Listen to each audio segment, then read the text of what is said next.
Hello बच्चों, मैं संजय कुमार निमेश आपको 2 लेक्चर दे चुका हूँ। आज 3rd लेक्चर है और आज पढ़ेंगे हम विस्थापन या प्रतिस्थापन अभिक्रियाएं। तो वो क्या होती हैं उसके बारे में आज बात करेंगे।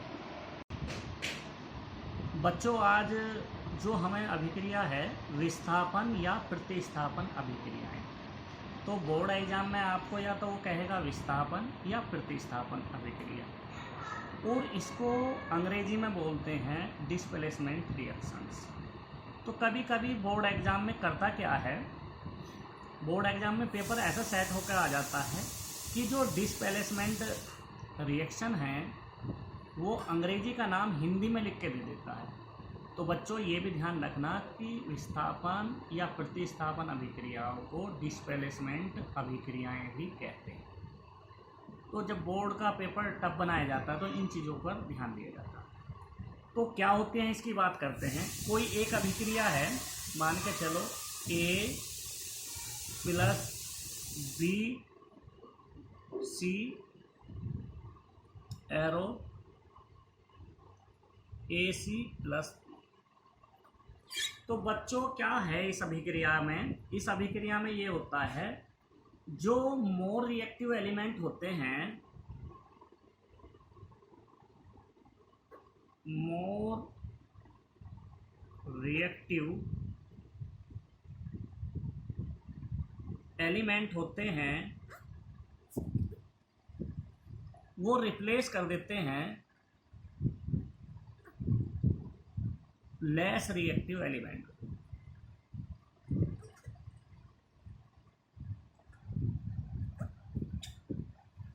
जैसे यहाँ पर हमारा C रिप्लेस हुआ है, रिप्लेस को क्या बोलते हैं, विस्थापन या प्रतिस्थापन। मोर रिएक्टिव एलिमेंट किसको कहेंगे, मोर रिएक्टिव एलिमेंट जो अधिक सक्रिय है, अधिक सक्रिय तत्व जो होते हैं वो प्रतिस्थापित करते हैं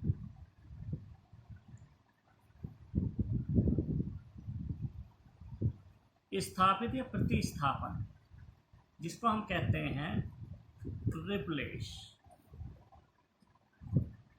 कम सक्रिय तत्व।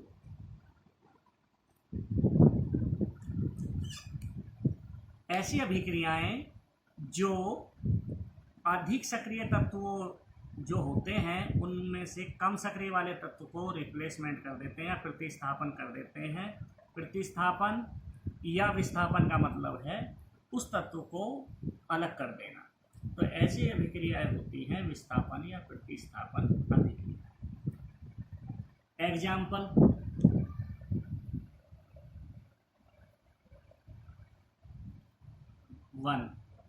हमने अभिक्रिया ली है FeCuSO4।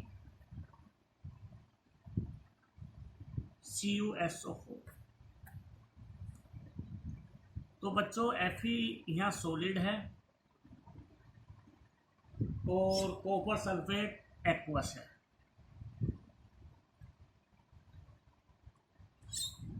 ये क्या होता है, कॉपर रिप्लेसमेंट कर देता है सल्फेट को, तो बनता है FeSO4 जो हमारा एक्वस है, और प्राप्त होता है Cu, कॉपर जो सॉलिड है।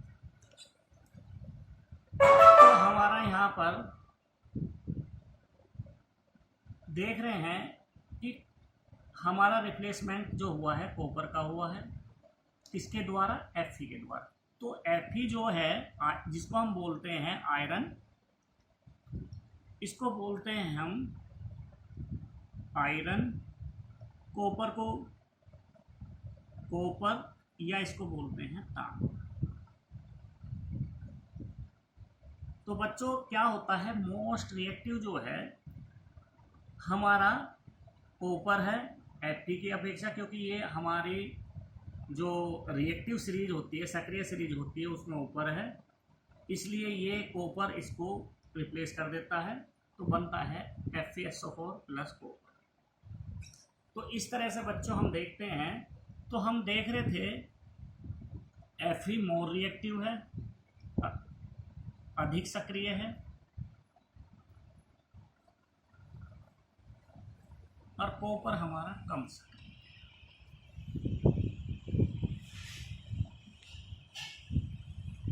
एग्जाम्पल नंबर 2,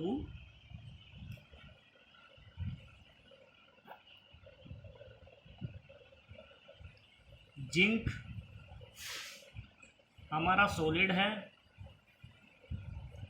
और कॉपर सल्फेट हमारा एक्वस। एक्वस का जो जलीय विलयन में मिला हो, जो जल में हमारा कॉपर सल्फेट का विलयन है वो जल में घुला हो, उसको बोलते हैं हम। तो बच्चों क्या करते हैं, Zn जो है हमारा, Zn हमारा मोर रिएक्टिव है कॉपर से, इसलिए इसको रिप्लेसमेंट कर देगा कॉपर को, तो बनेगा जिंक सल्फेट प्लस कॉपर। ये हमारा एक्वस है और कॉपर हमारा सॉलिड। इसको बोलते हैं बच्चों जिंक,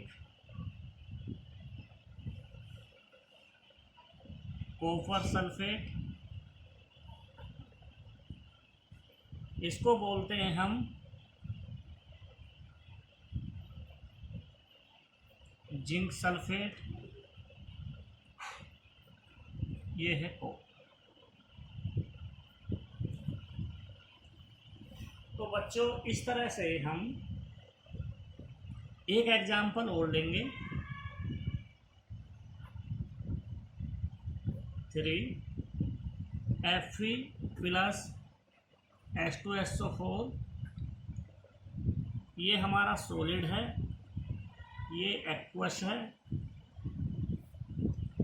तो Fe जो है मोर रिएक्टिव है, किसकी अपेक्षा, हाइड्रोजन की। तो हाइड्रोजन लेस रिएक्टिव है, कम सक्रिय है, और आयरन हमारा अधिक सक्रिय है, इसलिए ये इसको रिप्लेस करेगा हाइड्रोजन को, और सल्फेट FeSO4 के साथ जुड़ेगा।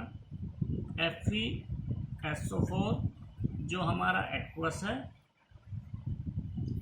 और हाइड्रोजन जो हमारा रिप्लेस हो जाता है वो जो गैस है। इसको बोलते हैं बच्चों, आयरन में बता चुका हूँ, इसे बोलते हैं हाइड्रोजन सल्फेट,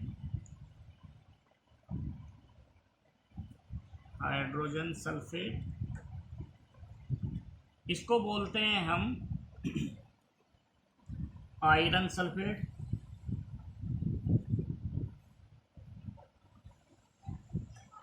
इसको बोलते हैं हाइड्रो।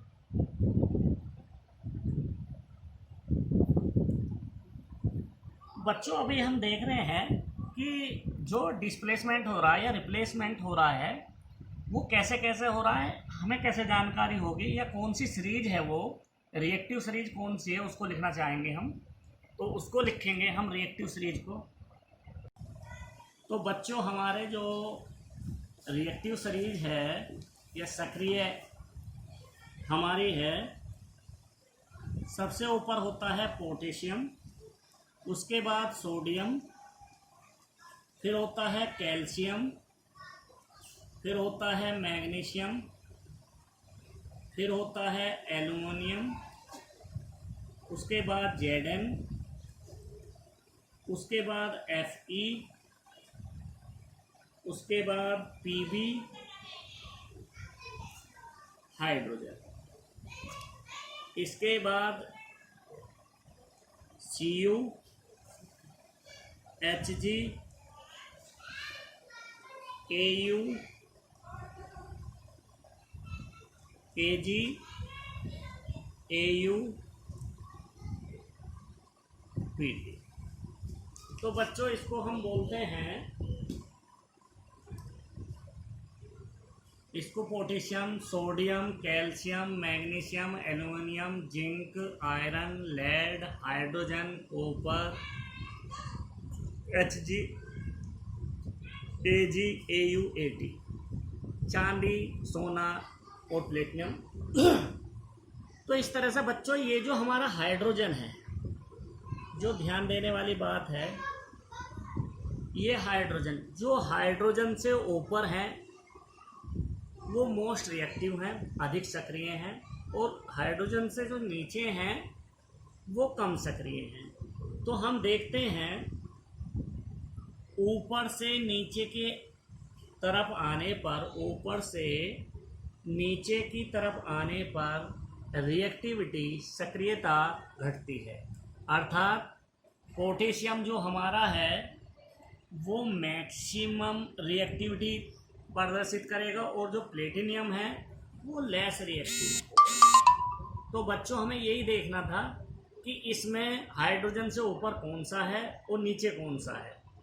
तो हम देख रहे थे अभी जो इक्वेशन कराई है, अब हम इसको दिखाते हैं आपको। पहला एग्जाम्पल, हमने एग्जाम्पल लिया है विस्थापन या प्रतिस्थापन अभिक्रिया में Fe + CuSO4। तो अब हमें ये देखना है बच्चों कि जो SO4 है वो किसके साथ जाएगा, कौन जो मोस्ट रिएक्टिव होगा SO4 उसके साथ जाएगा, रिप्लेसमेंट उसी के साथ करेगा, उसका ही रिप्लेसमेंट होगा जो कम सक्रिय है। तो Fe और Cu में अंतर देखना है। तो बच्चों देखो Cu हमारा हाइड्रोजन से नीचे है, Cu हाइड्रोजन से नीचे है और Fe हमारा हाइड्रोजन से ऊपर है, इसलिए हमारा Fe मोर रिएक्टिव था। तो हमने दोनों तत्वों में देखा तो इसका रिप्लेसमेंट करना था। सल्फेट इसके साथ था तो सल्फेट हमारा इसके साथ था। दूसरा एग्जाम्पल, जिंक है और कॉपर सल्फेट है, इन दोनों में देखना था जिंक में और कॉपर में कौन मोस्ट रिएक्टिव है। तो देखते हैं हाइड्रोजन के ऊपर हमारा जिंक है। बच्चों देखो हाइड्रोजन के ऊपर हमारे पास जिंक है और हाइड्रोजन से नीचे कॉपर है। तो ये मोस्ट रिएक्टिव सीरीज है। होती तो और भी अधिक है ये, लेकिन जो मोस्ट एलिमेंट है जो केमिकल रिएक्शन में ज़्यादा यूज होते हैं मैंने उसको लिखा है। उसको याद करने की ट्रिक है, के से होता है केदार, Na से नाथ, का केदारनाथ का माली, आलू जरा फीका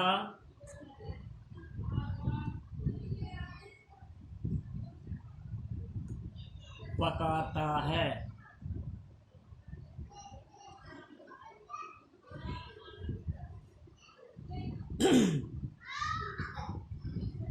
ये है बच्चों केदारनाथ का माली आलू जरा फीका पकाता है। इसके बाद बच्चों ये कॉपर है, इसी से करेंगे हाई कोर्ट। इसको हम अंडरस्टूड मानेंगे, हाई कोर्ट है, हाई कोर्ट होगा। इसको लिखेंगे आपका, इसका बच्चों ए लेंगे, इसका ए, इसका पी, तो इसको हम लिखेंगे आप। तो बच्चों ऐसे लिखेंगे, याद करेंगे, केदारनाथ का माली आलू जरा फीका पकाता है। फिर यहाँ हम अंडरस्टूड करेंगे, हाई कोर्ट होगा आपका। तो इस तरह से हमें ये जो है रिएक्टिविटी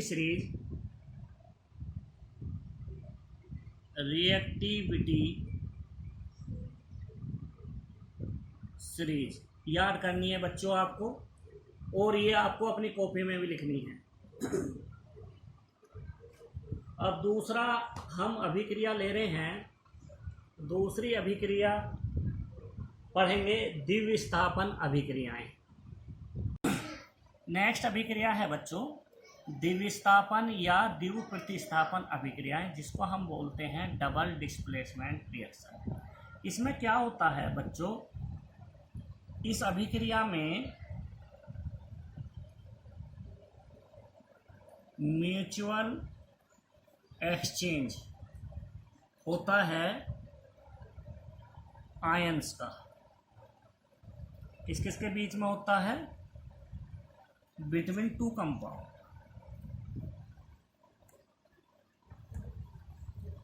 म्यूचुअल का मतलब है आपसी, आपस में एक्सचेंज परिवर्तन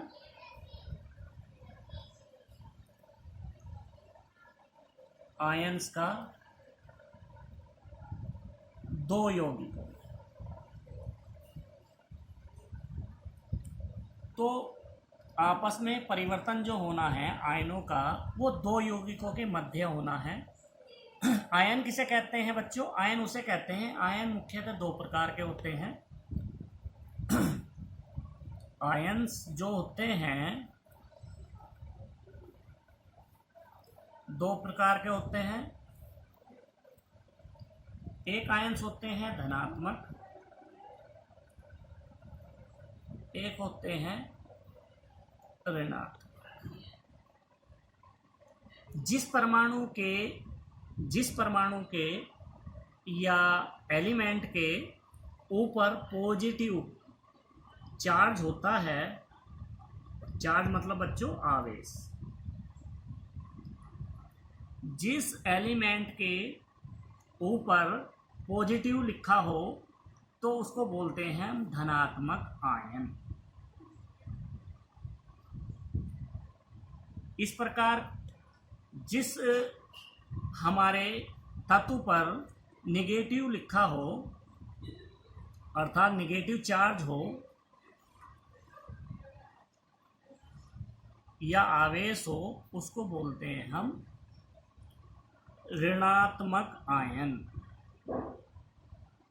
तो इसको बोलेंगे बच्चों पॉजिटिव आयंस, इसको बोलेंगे negative ions. For example sodium chloride जब आपस में टूटता है तो इस तरह से बनता है Na++Cl-। तो हमारा ये जो Na के ऊपर प्लस लिखा है ये सोडियम आयन बोलेंगे इसको। जब भी प्लस या माइनस कहीं भी इस तरह से आवेश लगा है या चार्ज लगा है तो हम उस तत्व के नाम के साथ आयन जोड़ते हैं। फॉर एग्जाम्पल इसको बोलेंगे हम सोडियम आयन, इसको बोलेंगे हम क्लोरीन आयन।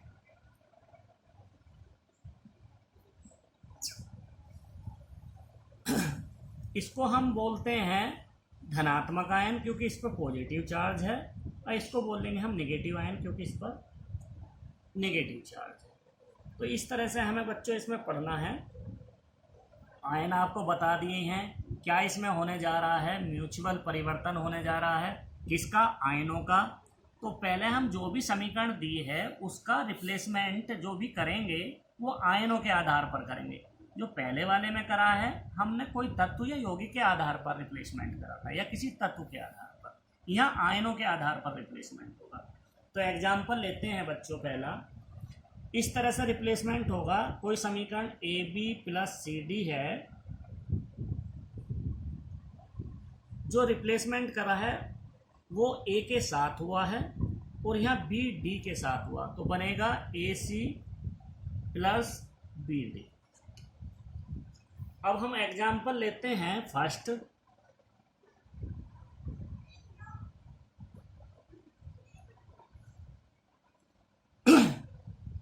पहला एग्जाम्पल हम ले रहे हैं सोडियम सल्फेट, ये हमारा एक्वस है। BaCl2 बेरियम क्लोराइड, ये भी एक्वस है। BaSO4 बेरियम सल्फेट,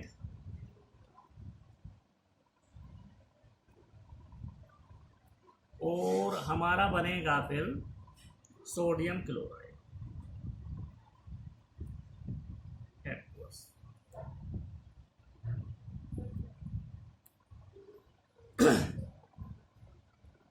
देखो बच्चों किस किस का रिप्लेसमेंट हुआ है, कैसे आयनों का हुआ है। अब हम इसकी बात कर रहे हैं सोडियम सल्फेट। सोडियम हमारे दो हैं, सोडियम पर एक पॉजिटिव चार्ज होता है, मैंने अभी दिखाया है, तो इसको लिखेंगे हम 2Na+। सल्फेट को लिखेंगे हम SO4। पूरे जो यौगिक होता है, कोई भी कंपाउंड होता है जिस पर जितना उस पर चार्ज होगा दूसरे वाले पर नेगेटिव भी उतना ही चार्ज होगा, जब भी हमारा कंबाइंड करके यौगिक बनता है या कंपाउंड बनता है।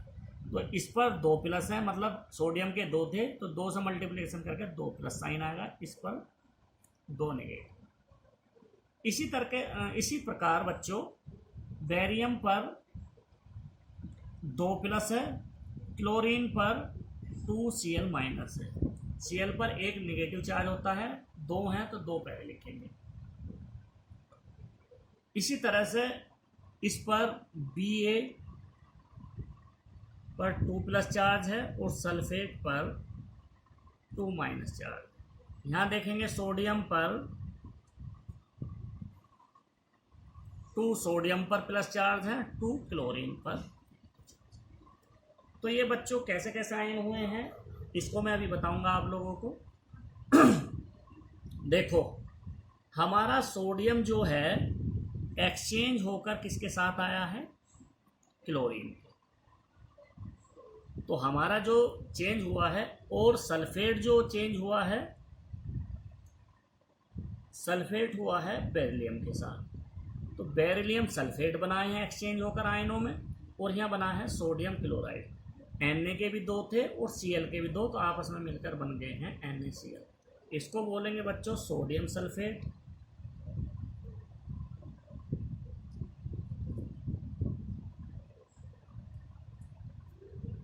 बेरियम क्लोराइड, बेरिलियम क्लोराइड, ये है बेरियम सल्फेट, बेरिलियम। बच्चों Na2SO4 को बोलते हैं सोडियम सल्फेट, और BaCl2 को बोलते हैं बेरियम क्लोराइड। गलती से लिखा गया था बेरिलियम, तो ये बच्चों बेरियम क्लोराइड है, और BaSO4 जो है बेरियम सल्फेट, और सोडियम क्लोराइड होता है NaCl। इस तरह से एग्जाम्पल 2,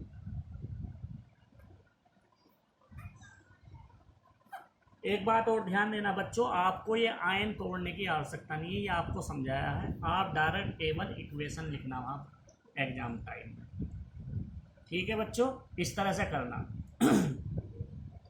एग्जाम्पल 2 लेते हैं, AgNO3 एक्वस, NaCl ये भी एक्वस है,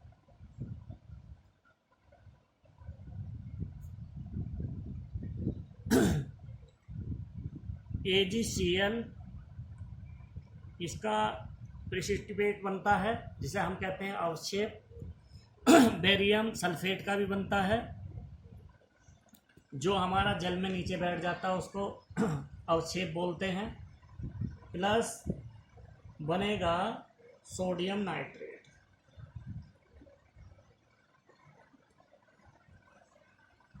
तो बच्चों सोडियम, ये है हमारा सिल्वर नाइट्रेट,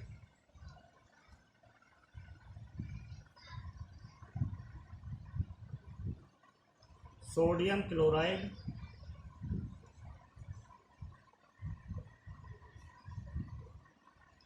सिल्वर क्लोराइड,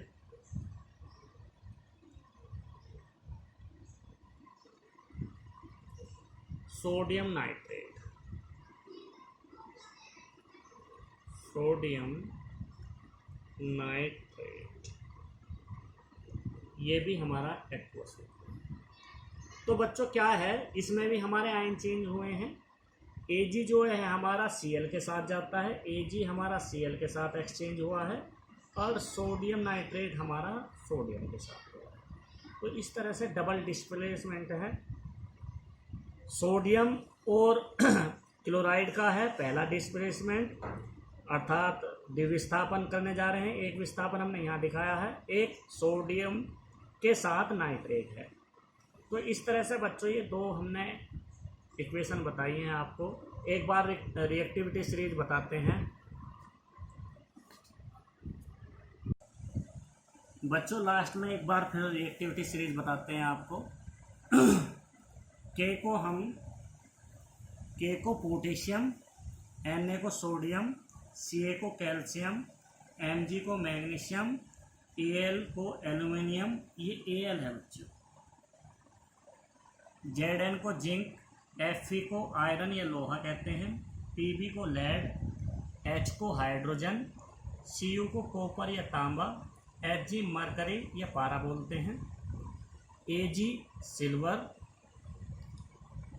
इसको हम चांदी भी बोलते हैं, Au सोना या गोल्ड, Pt को प्लेटिनम। तो बच्चों ये जो सीरीज हम बता रहे थे, केदारनाथ का माली आलू जरा फीका पकाता है, हाई कोर्ट होगा आपका।